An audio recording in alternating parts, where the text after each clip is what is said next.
राधे राधे दोस्तों, कैसे हैं आप लोग। सब लोग अच्छे होंगे। आज मैं आपको एक बूढ़े सियार की कहानी सुनाने के लिए जा रहा हूँ, जिसे सुनने के बाद आपको लगेगा कि सच में किसी बुजुर्ग को देख करके कभी भी उसकी हंसी नहीं उड़ाना चाहिए, कभी भी उसकी मजाक नहीं बननी चाहिए। देखो, किसी जंगल में एक सियारों का झुंड रहा करता था। तो एक दिन सियारों की मीटिंग बैठी हुई थी। तो जो जवान सियार थे वो तो सब तुरंत आ गए भाग करके, दौड़ करके। लेकिन एक बुजुर्ग सियार थे, उनसे कम चला जाता था, कम दिखाई भी देता था, शरीर बुढ़ा था, तो वो थोड़े लेट यानी बाद में पहुंचे। तो जो सियारों के मुखिया थे, उन्होंने देख करके पूछा, क्यों आप अब तक कहाँ रहे? तुम्हें मालूम नहीं था कि यहाँ पर एक मीटिंग लगने वाली है और तुम इतनी देर से आए हो? मुखिया की इतनी बात सुनी तो जो जवान सियार वहां पर बैठे हुए थे उसे देख करके हंसने लगे। और आप अंदाज लगाना कि अगर आपको देख करके कोई हंसे तो कितना बुरा लगेगा। बूढ़े सियार को बहुत बुरा लगा। तो इसने एक बात कही, मुखिया जी देखिए, आपको भी पता है, मुझे भी पता है और इन सब को पता है कि मैं बुजुर्ग हूँ और मुझे आने में थोड़ा टाइम लग गया, धीरे चलता हूँ, कम दिखाई देता है, मेरा शरीर बुजुर्ग है। तो इसका मतलब ये नहीं है कि ये सब लोग हंसें। देखो, कभी भी किसी के बुढ़ापे को देख करके कभी भी हंसना नहीं चाहिए। देखो, मैं तुमको, जो बुजुर्ग सियार थे वो मुखिया से कहने लगे सब जवान सियारों के ऊपर रख करके, देखो जैसे आप ये लोग हंस रहे हैं ना, ऐसे ही एक बार कुछ इंसानों ने भी ऐसा ही किया था। उनका क्या असर हुआ? जैसे ये लोग हंस रहे हैं ना, वैसे ही इंसानों में भी एक बार हुआ था। उनका क्या असर हुआ था उन जवानों का, मैं बताऊं। देखो, एक बुजुर्ग बाबा एक ट्रेन से कहीं जा रहे थे। बुजुर्ग सियार समझा रहा है उन जवान सियारों को। सुनिए, एक बुजुर्ग बाबा ट्रेन से कहीं जा रहे थे। तो जैसे ही रेलगाड़ी में बैठे, टिकट ली, बैठ गए अपनी सीट पर, अखबार लिया, पढ़ने लगे। बुजुर्ग थे, आंखों की रोशनी थोड़ी कम थी, शरीर भी बुढ़ा था। और तब तक उसी ट्रेन में 4 जवान लड़का चढ़ गए। और जब चारों जवान लड़के चढ़े तो उनके दिमाग में एक बात आई।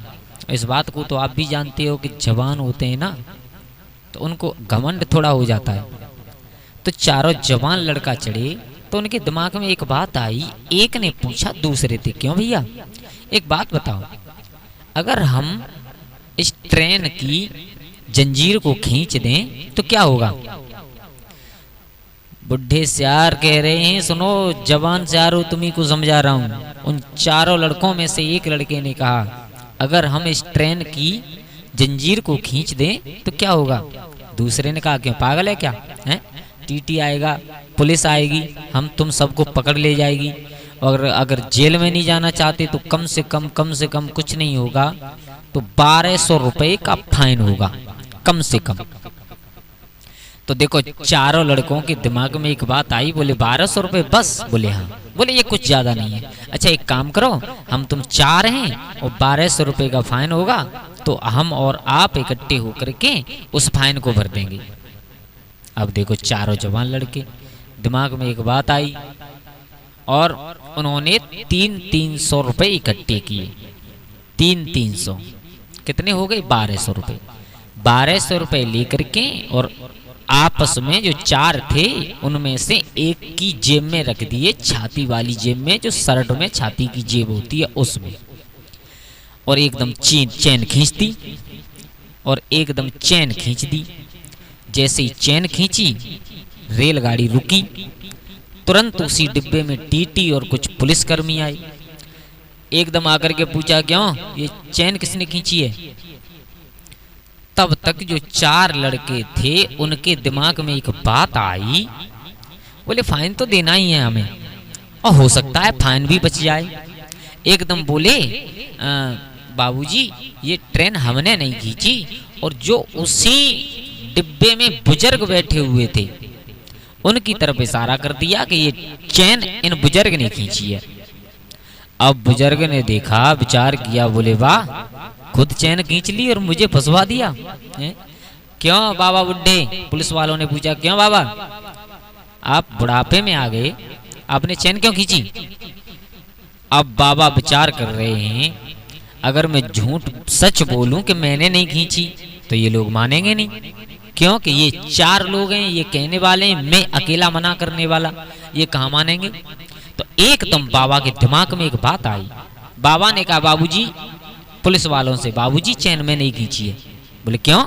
बोले इसलिए खींची है मैंने चैन कि ये 4 लड़के हैं ना, ये जब से इस डिब्बे में चढ़े हैं तब से इतनी बदतमीजी कर रहे हैं, इतनी बदतमीजी कर रहे हैं, इन्होंने मुझे पीटा और पीटने के बाद मेरे पास केवल 1200 रुपए थे।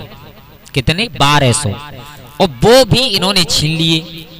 अगर आपको विश्वास ना हो तो ये जो लड़का खड़ा है, इसकी शर्ट की छाती वाली जेब में देखो 1200 रुपए हैं या नहीं है।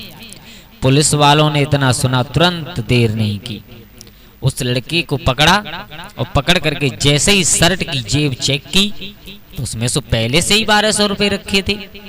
1200 रुपए निकाले, 4 को हथकड़ी लगाई और हथकड़ी लगाने के बाद 1200 रुपए निकाल करके जो बुजुर्ग बाबा थे उनको दिए और 4 को पकड़ करके ले करके चली। जैसे ही डिब्बे से, रेलगाड़ी के डिब्बे से नीचे उतरे तो 4 लड़कों ने एक बार घूम करके बाबा की तरफ देखा। तो बाबा ने कहा नहीं, तो बाबा ने उन 4 लड़कों की तरफ देख करके अपने सर पर हाथ फिराया और उन 4 लड़कों से एक बात कही, बेटा, ये तुम्हें जो मेरे सर पे सफेद बाल दिखाई दे रहे हैं ना, तुम्हें क्या लगता है ये सफेद बाल धूप से हुए? बेटा, मेरी उम्र के हिसाब से जितने अभी तुमने खाना भी नहीं खाया होगा उतना मैंने पानी पी लिया है। ये उम्र के हिसाब से बाल सफेद हुए हैं बेटा, ये कोई धूप से सफेद नहीं हुए। तो देखो, हमेशा कुछ जिंदगी की बातें ऐसी होती हैं जो उम्र के हिसाब से इंसान में आती हैं।